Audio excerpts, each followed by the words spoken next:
Hello friends, Sathyaraj விஜய்க்கு ஒரு கோரிக்கை வச்சுருக்காரு. அதெல்லாம் சரிதான். ஆனால் அதை கிண்டல் பண்ணுற மாதிரி வச்சுருக்காரு. அதுதான் இங்கே பிரச்சனை அப்படிங்கிற மாதிரி ஒருத்தர் வீடியோ போட்டிருக்காரு. என்ன பேசியிருக்காரு அப்படிங்கிறத கேட்போம். அனைவருக்கும் வணக்கம்.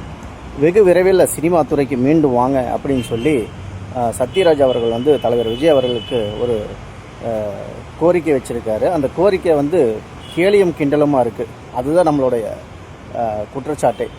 பொதுவாகவே நடிகர்கள் நாடாளக்கூடாது அப்படிங்கிற ஒரு பின்பத்தை சத்யராஜ் அவர்கள் மீண்டும் மீண்டும் ஒரு கட்டமைச்சிக்கிட்டே இருக்கார். இதுக்கு காரணம் என்னன்னு பார்த்தீங்கன்னா, திமுகவோட அஜெண்டாவில் அவரும் ஒரு பங்காளர், அவ்வளோதான்.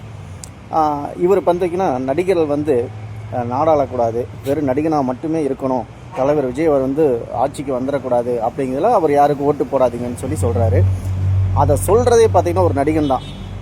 அந்த ஒரு அறிவு சார்ந்து சிந்திக்கக்கூடிய அளவுக்கு கூட சத்யராஜுக்கு மண்டையில் தான் ஒன்றும் இல்லைன்னா உள்ளாயுமே ஒன்றும் இல்லைன்னு நினைக்கிறேன். சத்யராஜ் தொடர்ச்சியாக பார்த்திங்கன்னா திமுகவுக்கு ஆதரவளிக்கும் வகையில் தொடர்ச்சியாக அந்த மாதிரி வீடியோக்களை பண்ணிக்கிட்டு இருக்காரு. அவங்க பொண்ணு இதுக்கு முன்னாடி திமுகவில் இணைஞ்சு அந்த சீட்டெல்லாம் கொடுக்காம அது ரொம்ப எக்ஸாகி ஒரு ஓரமாக உட்காந்துட்டு இருக்கிறத இப்போ மேடையில் சத்யராஜ் பார்த்திங்கன்னா அவரெல்லாம் பார்த்திங்கன்னா எனக்கு இந்த பெரியார் படத்துலலாம் நடித்து அவர் சமூக பொறுப்பாளர் அப்படின்லாம் நினச்சிட்டு இருந்தோம். பொதுவாக சினிமாக்காரன் தான், சமூக பொறுப்பாளர்லாம் கிடையாது அப்படின்னு சத்யராஜே சொல்லிக்கிறாரு. நம்மளாம் அப்படி தான் நினச்சிட்டு இருந்தோம். சினிமாக்காரனுக்கு ஒரு பொதுவாகவே ஒரு சிந்தனை இருக்கும், மக்கள் சார்ந்த சிந்தனை யோசிப்பாங்க அப்படின்னு நினைக்கிறோம். ஆனால் நடிகன் நாளாடக்கூடாதுன்னு ஒரு நடிகனை வச்சு மேடை போட்டு சொல்லக்கூடிய பைத்தியகாரத்தனத்தை நம்ம இப்போ தான் பார்க்குறோம்.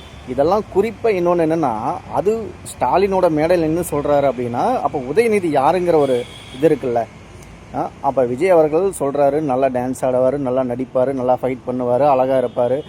அப்போது இந்த குவாலிட்டி ஒன்று கூட உதயநிதிக்கிட்ட இல்லை அப்படிங்கிற ஒன்று ஒத்துக்கிறாரு.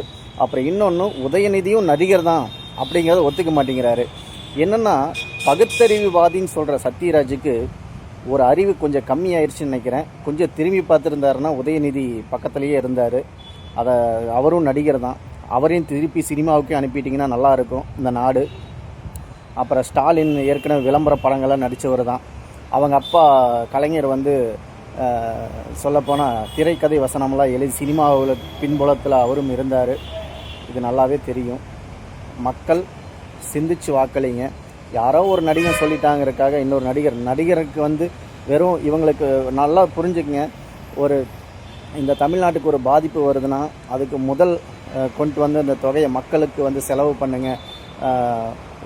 புயல் வந்தப்பவும் சரி, சுனாமி வந்தப்பவும் சரி, இலங்கையில் நடந்த பிரச்சனைக்கும் சரி, சினிமா சார்ந்த அத்தனை பேரும் போராட்டத்தில் கலந்துருக்கிறாங்க. அங்கே எங்கெல்லாம் பாதிப்பு ஏற்பட்டிருக்கோ அங்கெல்லாம் போய் சினிமாக்காரங்க உதவி செஞ்சுருக்காங்க. அப்போ உதவிகள் செய்கிறக்கெல்லாம் சினிமாக்காரன் வேணும், நாட்டு ஆளுக்கு மட்டும் சினிமாக்காரன் வேண்டாம் அப்படிங்கிறதுல எந்த வகையில் நியாயம் தெரியல. அவங்க ஆட்சிக்கு வந்த பிறகு மக்களுக்கு எதுவும் செய்யலைன்னா அவங்க மேலே குற்றச்சாட்டு வைக்கலாம். சினிமாக்காரனுக்கு எதுவுமே தெரியாதுன்னு சொல்கிறது பைத்தியக்காரத்தனம். சத்யராஜ் இந்த இதை மாற்றிக்குவார்னு நினைக்கிறேன்.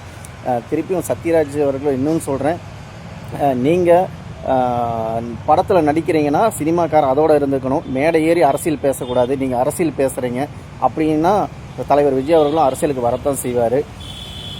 அவர் கண்டிப்பாக 2026க்கு அப்புறம் நீங்கள் சொல்கிற மாதிரி சினிமாவுக்கு நடிக்க வரமாட்டார், நாடாள போயிடுவார். நீங்கள் எழுதி வச்சுக்கோங்க, தலைவர் விஜய் அவர்கள் 2026 சிஎம் ஆகத்தான் போகிறாரு. நீங்கள் முதல் ஆளாக போய் வாழ்த்து செய்தி சொல்லத்தான் போகிறீங்க. சத்யராஜ் அவர்களே, நீங்கள் எழுதி வச்சுக்கோங்க. இது உங்களுக்கு தான் இந்த பதிவு. இவங்க பேசுனதை பற்றி நீங்கள் என்ன நினைக்கிறீங்க அப்படிங்கிறத மறக்காமல் கமெண்ட்டில் சொல்லுங்கள். நன்றி.